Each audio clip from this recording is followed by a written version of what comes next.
ان کی شدید خواہش تھی کہ دوسری بستیوں کے لوگ ان کے علاقوں میں نہ آئیں، لیکن یہ انہیں منع کرنے سے بھی ڈرتے تھے۔ جب کوئی قوم اللہ کی دی ہوئی نعمتوں کا شکر ادا کرنے کی بجائے غرور اور تکبر اور عادات بد میں مبتلا ہو جائے تو ایسے لوگوں کے دل و دماغ پر شیطان قابض ہو جاتا ہے، اور پھر یہ ابلیس کے نقش قدم پر چلنے لگے۔ ایک دن بستی کے لوگ باہر سے آنے والوں کو روکنے کا طریقہ کار پہ غور و خوض کر رہے تھے کہ ابلیس ایک بزرگ کی شکل میں ان کی محفل میں آیا اور کہا کہ اگر تم ان سے پیچھا چھڑانا چاہتے ہو تو میرے کہنے پہ عمل کرو۔ اجنبی بزرگ کی یہ بات سن کر سب نے نہایت توجہ سے اس کی طرف متوجہ ہوئے اور اس کے بتانے کے طریقے پر اصرار کیا۔ ابلیس نے کہا کہ کل بتاؤں گا۔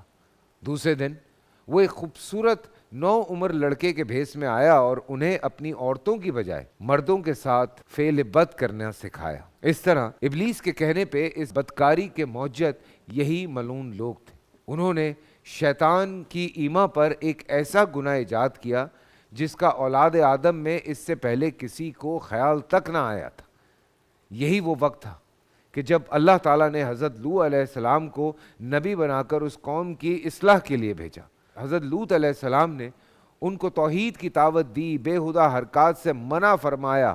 قرآن پاک میں اللہ تعالیٰ فرماتا ہے سورۃ الاعراف میں آیت 80 یا 81، کیا وہ بے حیائی کرتے ہو جو تم سے پہلے جہان میں کسی نے نہ کی، تو تم عورتوں کو چھوڑ کر مردوں کے پاس جاتے ہو، بلکہ تم لوگ حد سے گزر گئے۔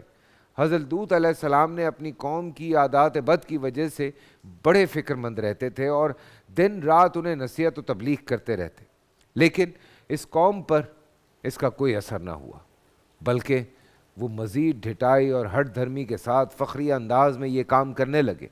اس کے ساتھ ہی وہ حضرت لوط علیہ السلام کے ساتھ بھی سخت رویے کے ساتھ پیش آتے، ان کی باتوں کا مذاق اڑاتے۔ حضرت لوط علیہ السلام مایوس ہونے کے بجائے قوم کو راہ راست پر لانے کی جد و جہد میں مصروف رہے، لیکن وہاں تو کیفیت یہ تھی کہ مرض بڑھتا گیا۔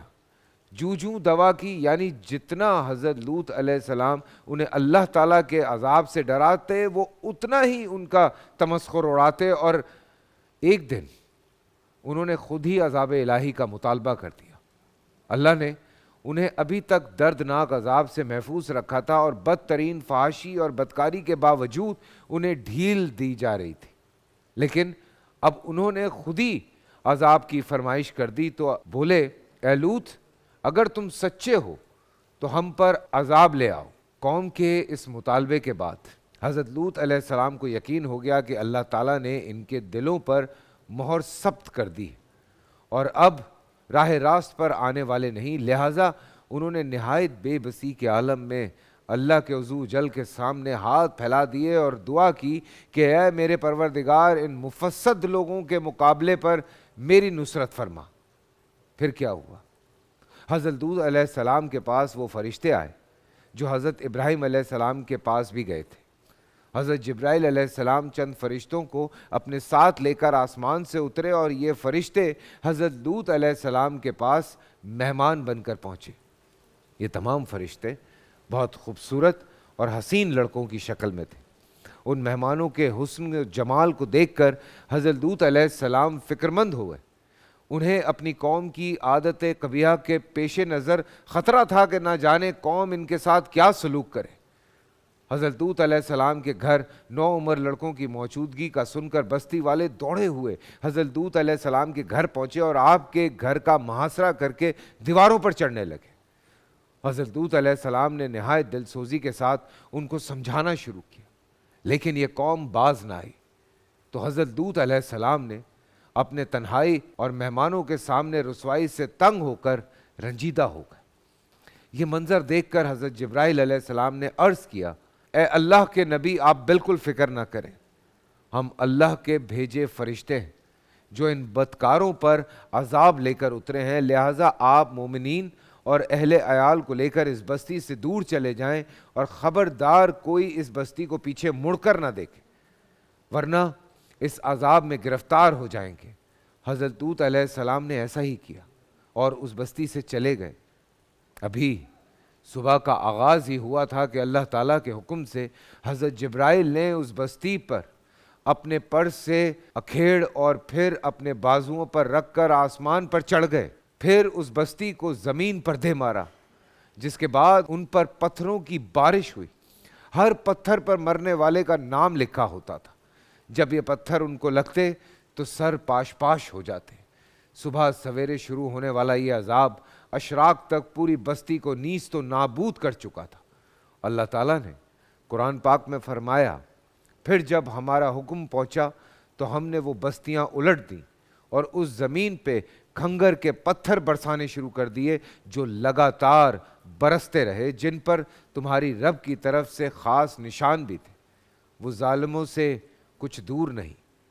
قوم لوط کی اس خوبصورت بستیوں کو اللہ تعالیٰ نے ایک انتہائی بدبودار سیاہ جھیل میں تبدیل کر دیا، جس کے پانی سے رہتی دنیا تک کوئی فائدہ نہیں اٹھا سکتا.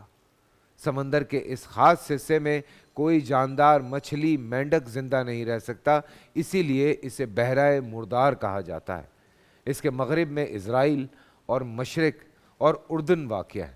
بحرہ میت یا بحرہ مردار کا یہ علاقہ سطح سمندر سے 420 میٹر یعنی 1378 فٹ نیچے ہے. اس جھیل کی لمبائی 67 کلومیٹر یعنی 42 میل اور چوڑائی 18 کلومیٹر یعنی 11 میل ہے. اس کا پانی حد سے زیادہ نمکین ہے. اس کے ارد گرد کی زمین جو کبھی دنیا کی سب سے زیادہ سرسبز و شاداب زمین تھی، بنجر اور صحرائی زمین میں تبدیل ہو چکی، اور اب یہ دنیا کا ایسا مقام ہے جہاں زندگی پنپ نہیں سکتی. بول انٹرٹینمنٹ کے شوز دیکھنے کے لیے ہمارے چینل کو سبسکرائب کریں اور بیل آئیکن پر کلک کرنا نہ بھولیں.